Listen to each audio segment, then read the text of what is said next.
Fala pessoal, tudo bem? Bom, vamos lá para o nosso vídeo semanal, estudar aqui os principais índices. E como sempre a gente começa falando do Ibov, né? Ibovespa, que essa semana subiu os 5 dias, né? Foram 5 dias de alta, rompendo o topo histórico sem dificuldade, enfim. Vamos tentar entender isso aqui, o que pode acontecer, onde a gente pode esperar que ele pare. Vamos lá. Primeiro, né, quando ele rompe o topo histórico, ele perde um pouco da referência do passado, né? A gente acaba, pela pura análise técnica, a gente acaba se baseando no que aconteceu no passado para tentar entender um pouco do que pode acontecer. Se você olhar para trás aqui do rompimento desse topo até onde ele está agora, não tem nenhum número de força, nenhuma memória de preço, ou seja, isso dificulta a análise para você entender aonde ele pode parar, tá? Então, primeira coisa que ele fez aqui um novo topo histórico em 130 mil e cento e pouco, né? Não está exatamente ali no topo histórico, mas está próximo. 130.125, é isso mesmo o topo histórico dele, né? Então, legal. E aí a gente vai começar a tentar mensurar os alvos usando algumas ferramentas de análise técnica, né? A mais conhecida delas é a projeção de Fibonacci, e dependendo de como você entende topos e fundos, isso pode mudar um pouco, tá? Pela forma que eu aprendi, pegando lá desde o movimento do Covid, o primeiro pivô de alta, né? O primeiro movimento ascendente, né? Estava fazendo tendência de baixa. Quando ele fez esse movimento aqui, quando ele rompeu esse topo, ele fez um pivô de alta. Então, se você traçar Fibo pegando esse primeiro pivô de alta, você vai entender que o próximo alvo é 134.250 aproximadamente, né?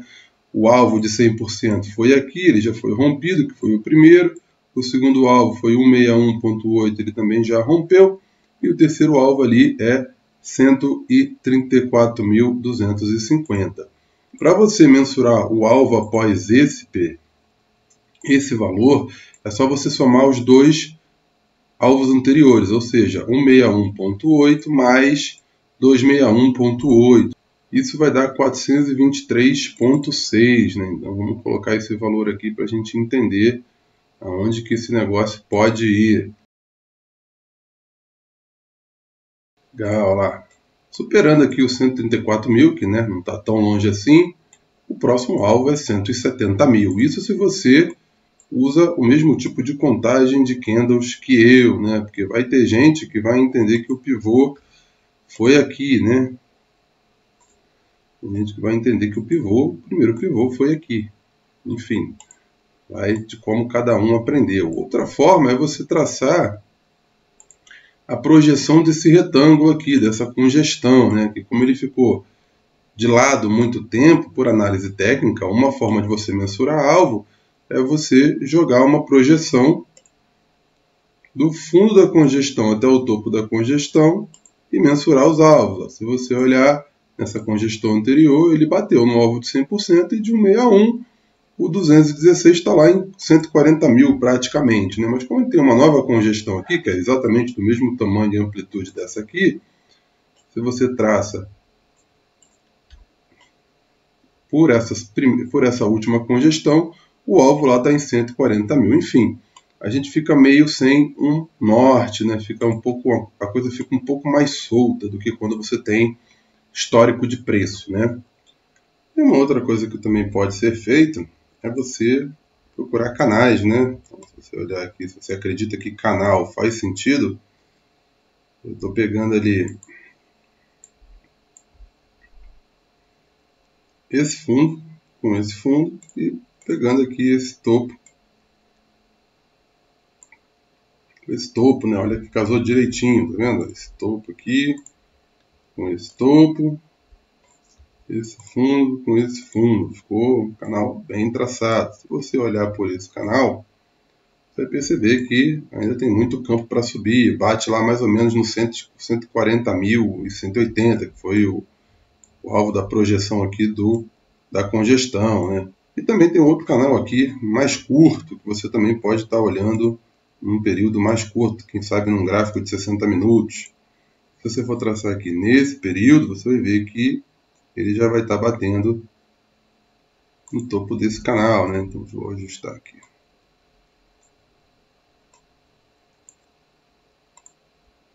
Peguei esse fundo e esse fundo. E aí tem esse topo aqui, esse topo próximo aqui, enfim. Nesse canal mais curto.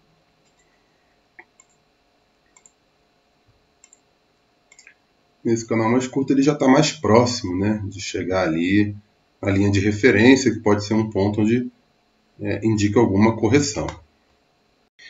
Acabei que eu fui dar uma olhadinha em alguns indicadores para tentar me auxiliar também. Ou seja, se você olhar aqui as bandas de Bollinger, que é um indicador bem famoso, o preço já foi para fora. Geralmente, quando o preço começa a fechar fora da banda, óbvio, em algum momento ele vai voltar para dentro da banda e fechar dentro, né? Quando começa a fechar fora. Então, se você olhar aqui, ó, fechou fora, 2 dias depois ele já fez uma pequena correção. Aqui também, ó, fechou fora, ele já fez uma correção. Então, é um indicador usado por muita gente, tá vendo? Fechou fora, no dia seguinte ele já fechou dentro. É uma técnica conhecida, né? Enfim, se você voltar no tempo aí e usar a banda de Bollinger com desvio de 2 padrões, que vem naturalmente, você vai perceber isso. Fechou fora, 2 dias fechou dentro, fechou fora de novo, mais 2 dias fechou dentro. Isso pode ser um sinal de que esse movimento pode estar sugerindo uma correção, né? Outro indicador é o IFR, né? O IFR ele mostra se está sobrecomprado ou sobrevendido. E a notação é muito simples, né? Acima do 70 ele está sobrecomprado, abaixo do 30 ele está sobrevendido. Então repara, quando ele foi para cima desse patamar de 70, ele acabou fazendo uma correção, né? Em outros momentos também, quando ele foi para baixo desse patamar de 30, ele acabou fazendo uma correção aqui no indicador, né? E assim sucessivamente, né? Isso é certo? Não, o indicador está avaliando o passado, o indicador está sempre atrasado, né? Aqui, quando foi para fora da parte sobrecomprada, e ele fechou fora da banda de Bollinger, olha lá, 2 sinais ao mesmo tempo. Você vai perceber que ele depois fechou dentro e o IFR foi para baixo dos 70. Né? Então é só uma forma de você tentar entender melhor esse mercado. Né? Um outro indicador que eu gosto é o afastamento médio. O que é o afastamento médio? É a distância do preço para a média móvel de 20, né? Porque eu botei por 20 períodos. Né? Se você mudar aqui, o período vai ser outra média móvel. Eu botei a média móvel de 20. E o que eu faço nesse indicador? Como ele não tem nenhuma marcação, né? Ele só vai registrando a distância do preço em relação à média, eu pego uma reta e traço uma reta nele aqui, um desenho nele. E aí eu tento ver um ponto nele onde que ele teve muitos toques e depois voltou. Então, exemplo, mais ou menos aqui, perto do 5, perto do 4,5, vou deixar aqui no 5. Tá? E aí como é que funciona? Se você observar, toda vez que ele passou dessa linha, ele estava longe da média, deixa eu ver aqui qual foi certinho esse aqui. E ele acabou voltando, essa média cinza aqui, tá vendo? Aqui ele estava 6%. Aqui de novo, ó. Aqui, tá vendo? Estava 5%. De novo, ele está passando para cima desse patamar aí, né? Então, se você olhar lá, a distância para a média ali também já está de 5%, 6%. Tá? A média, no caso, a minha média móvel de 20 é essa cinza aqui mais clarinha, que é a própria da banda de Bollinger. Tá? Em contrapartida, eu fiz um estudo estatístico, peguei o Excel, peguei toda a base de dados aqui do Ibov, vim aqui, ó, copiar para o Excel e lancei os dados lá. Ele vai lançar todos os dados, abertura, fechamento, de todos os dias da série histórica.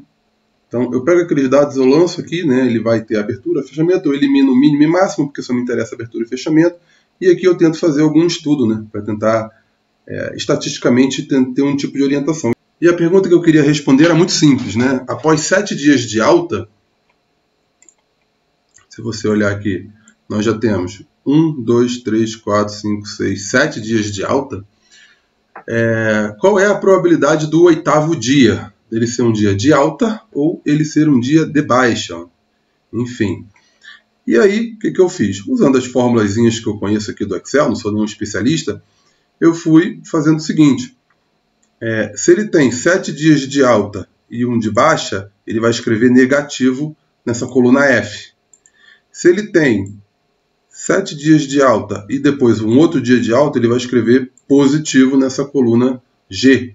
E se você olhar aqui, fizer um teste, né, depois de fazer o teste, replicar para tudo e você dar uma olhadinha, você vai ver, ó, quando ele deu alta, ele escreveu negativo, tá vendo? Porque foi baixa ali no dia posterior. Então ele fez 7 dias de alta e o próximo foi de baixa.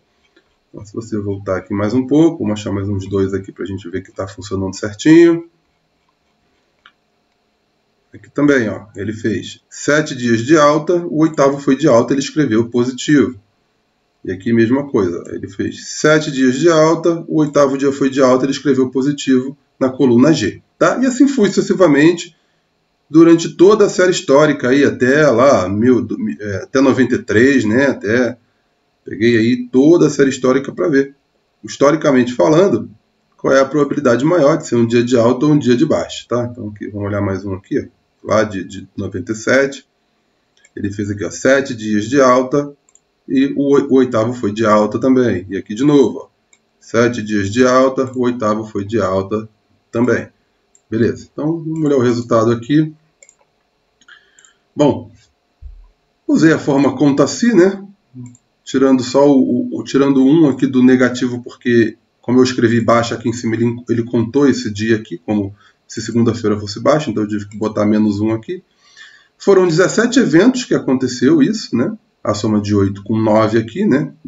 E você vai perceber que todas as vezes que tivemos 7 dias de alta, que foram 17 vezes, o oitavo dia, em 8 vezes, ele foi negativo, ou seja, foi um dia de correção, e em 9 vezes ele foi um dia positivo, ou seja, estatisticamente falando, segunda-feira é mais provável que o dia seja positivo.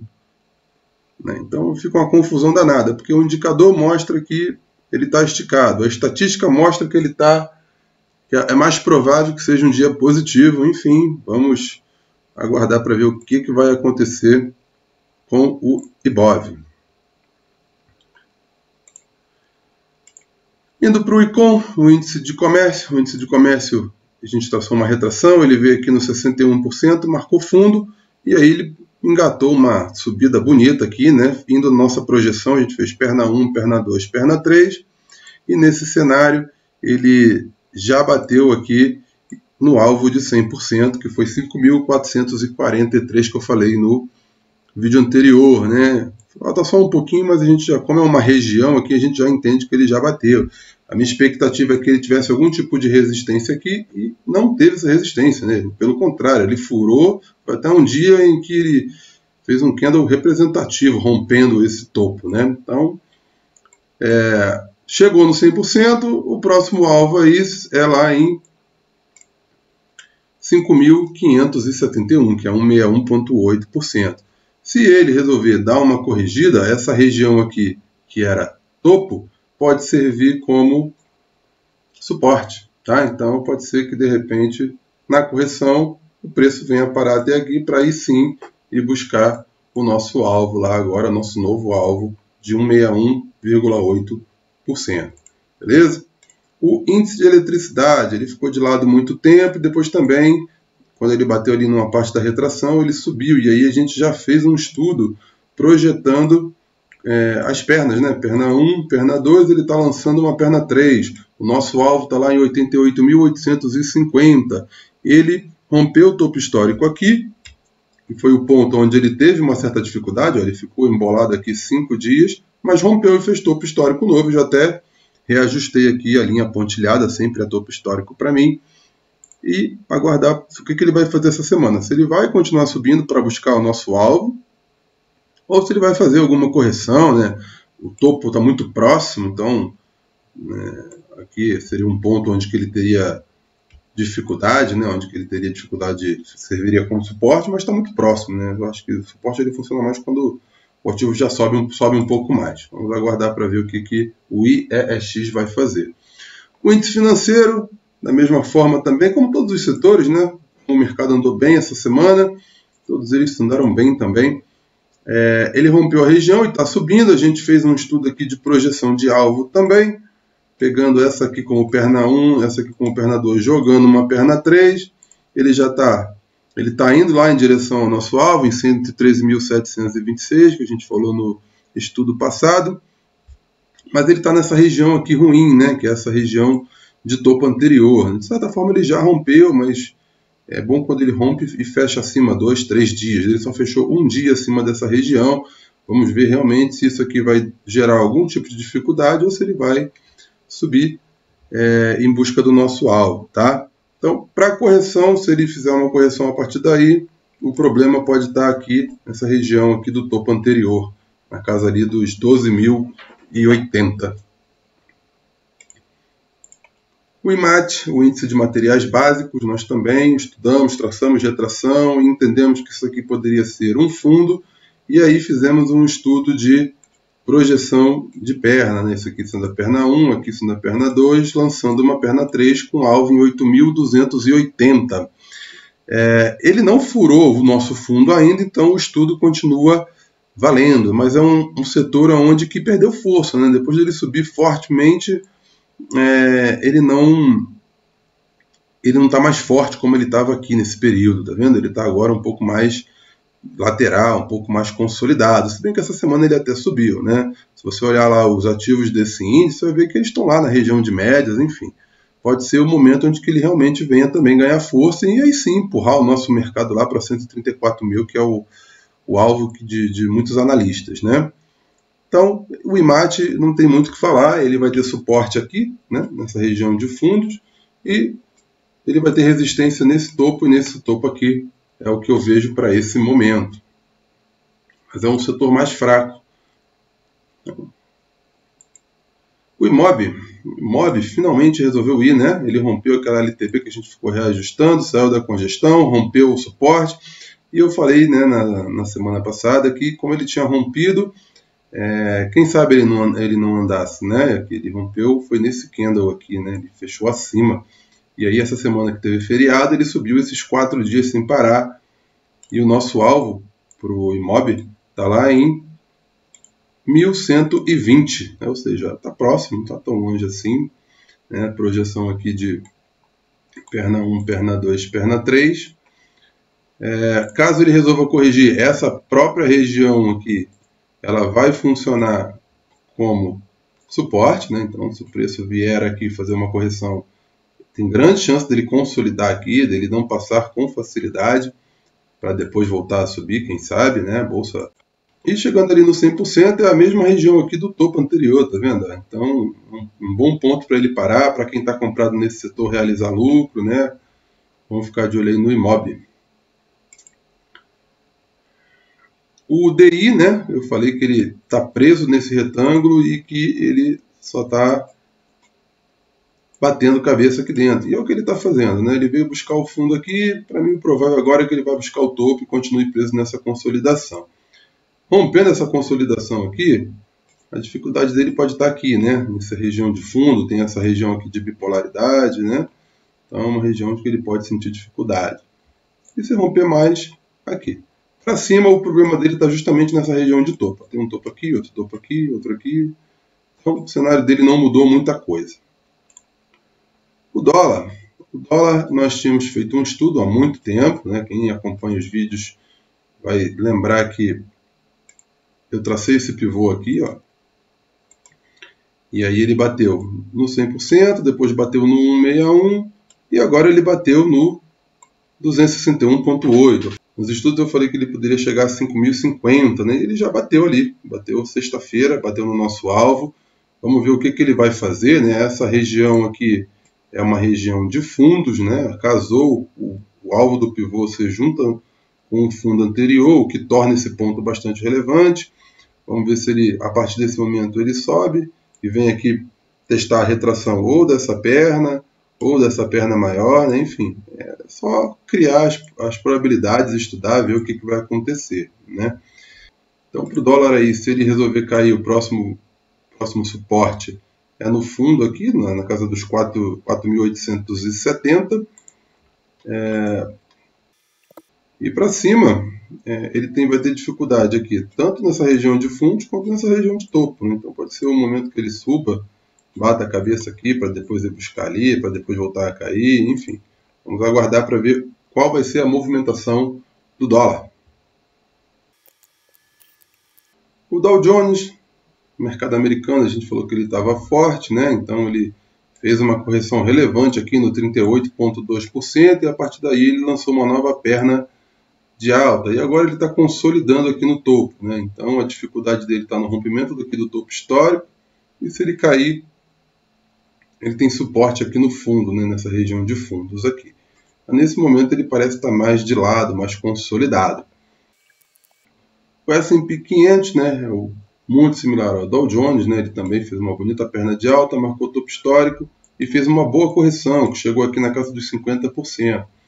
E depois ele voltou a subir e de novo ele está de lado aqui, né, se você olhar, ele está meio que num caixote ali, ele está meio que consolidado nesse retângulozinho aqui, né. Vamos ver aí se ele consegue romper esse retângulo para cima ou para baixo, ou para fazer uma correção, ou para seguir ali rompendo, fazendo novas máximas, tá? Então, ponto de dificuldade, exatamente aí o ponto onde ele está, que é o topo histórico, e se ele resolver corrigir essa região de fundos aqui, pode ser, essa região aqui, pode ser um ponto onde ele venha, né, também ter uma dificuldade de ultrapassar. O DXY, que é o dólar frente a uma cesta de moedas, também continua em queda, fez uma perna forte de baixa aqui e corrigiu aqui até os 23,6% e voltou a cair, né? Vamos ver aqui se ele perde esse fundo para ir buscar o fundo anterior aqui, ó, que é lá na casa, sei lá onde é que é. Para cima, se ele resolver continuar subindo, pode ser que nesse topinho aqui ele encontre dificuldade ou nesse topo aqui, que é até uma região de bipolaridade, né? Vamos acompanhar o DXY. E para fechar, o EWZ, né? E o EWZ, que é uma ETF brasileira, né? Ela também subiu bem nesses últimos dias aí, tá 7 dias subindo bem e rompeu o topo anterior que nós tínhamos estudado. Vamos ver ali o gráfico semanal para ver em que ponto que ele chegou ali da nossa análise, né? Nós tínhamos falado que provavelmente ele poderia ter alguma dificuldade aqui e aqui, se não me engano, né? Aqui ele até teve uma dificuldade, ele bateu, voltou, mas depois abriu com gap e já foi testar lá, né? Óbvio, abriu aqui embaixo, foi subindo, no final da semana testou o outro patamar de preço que a gente tinha estudado, que era entre 41 e 38 dólares, né? Vamos ver se ele vai romper aqui para ir buscar os 48 dólares ou se ele vai sentir e de repente, né, pega essa região aqui.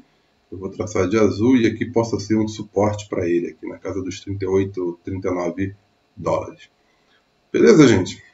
Bom, pessoal, então é isso. Espero que vocês tenham gostado do vídeo. Não esqueça de dar like no vídeo, se inscrever no canal, ativar o sininho. Dá uma olhada nessa aba do Ser Membro, ver se faz sentido para você. A gente tem um grupo de Telegram onde a gente conversa e debate durante a semana o mercado. Na descrição do vídeo você tem o link para a minha comunidade no Sparkle. Lá eu divulgo alguns vídeos, os meus estudos semanais. Às vezes eu faço análise individual de um ativo ou outro. Interajo com as pessoas também, as pessoas acabam conversando comigo. Enfim, é isso. Espero que vocês tenham gostado. Um abraço e até o próximo vídeo. Valeu!